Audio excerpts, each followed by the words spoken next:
Audio Jungle.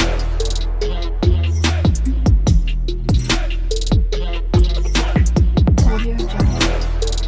Episode 3 Head Over Heels dimulai dengan Sung-ah tanpa henti duduk di luar ruang duka nenek Gyeon-woo, di mana dia menyaksikan Gyeon-woo dijauhi oleh keluarga besarnya.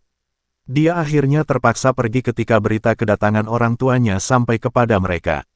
Sementara itu, Ibu Roh Sung-ah, Jenderal Dong Cheon, dan kelompok dukunnya melakukan ritual untuk membersihkan rumah hantu dari roh-roh yang kuat.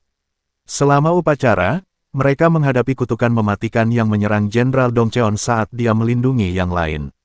Dia menyegel rumah, mengungkapkan bahwa roh jahat di dalamnya tidak dapat diusir seperti yang lain. Kemudian ditemukan bahwa seorang manusia telah mengorbankan dirinya untuk memberdayakan roh, itulah sebabnya roh itu tumbuh begitu kuat. Di tempat lain, Gyeon-woo menjadi lebih kesepian setelah kematian neneknya, sedemikian rupa sehingga Sung-ah menemukannya di bawah pengaruh hantu bunuh diri. Sementara Sung-ah mencari cara untuk menyelamatkannya, Jenderal Dong Cheon mencari dukun lain bernama Yom-hwa, seorang selebriti internet, setelah menemukan sesuatu miliknya di dekat rumah hantu. Kami mengetahui bahwa Yom-hwa bersembunyi dari Jenderal Dong Cheon, mengklaim ini bukan waktu yang tepat bagi mereka untuk bertemu. Kemudian, Sung-ah meminta bantuan ibu rohnya untuk melindungi Gyeon-woo dari hantu bunuh diri. Jenderal Dong Cheon mengatakan kepadanya bahwa kuncinya adalah agar Gyeon-woo ingin hidup. Saran kedua adalah agar Sung-ah menjadi jimat manusia. Setiap kali Sung-ah menyentuh Gyeon-woo, itu akan mengusir hantu bunuh diri. Mulai keesokan harinya dan seterusnya, Sung-ah, yang sekarang menjadi jimat manusia, mencoba setiap metode lucu yang bisa dibayangkan untuk menyentuh Gyeon-woo.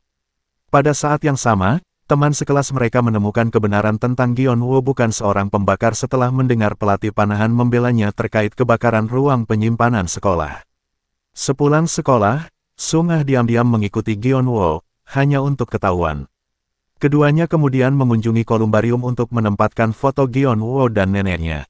Melihat foto-foto itu, Sung-ah menangis, memperhatikan betapa bahagianya neneknya ketika dia memenangkan medali emas dalam memanah. Ketika Gyeon-woo menyadarinya juga, hantu bunuh diri mulai mundur. Kemudian, Gyeon-woo kembali ke lapangan panahan untuk pertama kalinya sejak berhenti, dengan pelatih diam-diam mengamatinya dari jauh. Keesokan harinya di sekolah, saat mengerjakan proyek kelompok, Sung-ah melihat seorang teman sekelas dengan bayi hantu yang melekat pada mereka. Dia ingat bagaimana ibu rohnya pernah memperingatkannya tentang 3 jenis hantu tersenyum, hantu menari, dan hantu bayi, karena mereka tidak dapat dihibur seperti yang lain. Kemudian, pelatih mendorong Gyeon-woo untuk kembali memanah, bahkan jika itu hanya untuk mengucapkan selamat tinggal yang layak. Saat dia mulai berlatih lebih banyak, hantu bunuh diri terus memudar lebih jauh. Di tempat lain, Sung-ah membuat jimat lain untuk melindungi Gyeon-woo dari bayi hantu dan menyembunyikannya di bawah mejanya keesokan paginya.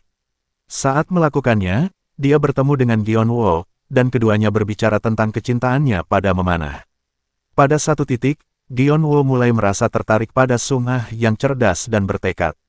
Momen itu menyebabkan hantu bunuh diri menghilang total. Dalam adegan terakhir, Sung-ah mencoba memberi Gyeon-woo high five tetapi secara tidak sengaja mengunci tangan dengannya, dan Gyeon-woo membalasnya, mengakhiri episode.